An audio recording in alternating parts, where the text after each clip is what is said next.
Greetings. Let's talk about how to teach using social media in healthcare professions education. Social media are interactive technologies that allow users to facilitate conversations, share information, and create web content.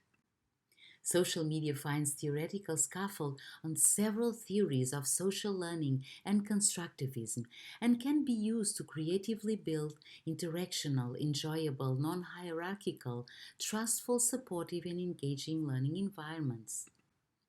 Social media supplements remote and live teaching, encourages personal profiling and content creation, nurtures relationship building, helps the learning community stay connected, enhances learning engagement, peers, content, and faculty, and enacts self-paced and choice over learning beyond course content. Social media revolutionized the manner and the speed in spreading information. Medical educators should take advantage of the numerous learning resources offered by social media platforms. Eye diseases prevention may be improved by education and awareness through social media, and as a mostly visual medical specialty, ophthalmology is a perfect fit for image-based education.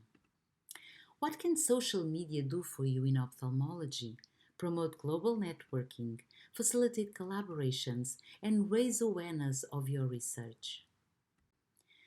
Healthcare professionals should champion social media to preserve educational integrity and public trust and maintain ethical manner as in real life, and institutions should enact realistic social media policies and appoint healthcare professionals with social media experience to spearhead the cultural change. Medical educators are encouraged to focus on the students in a way to minimize the gap between learners and educators and learn about social media to teach using social media. Should you like to find more about this topic, please visit the module on how to teach using social media of the Teaching Skills for Ophthalmic Educators online series of the Ophthalmology Foundation. Thank you for your attention.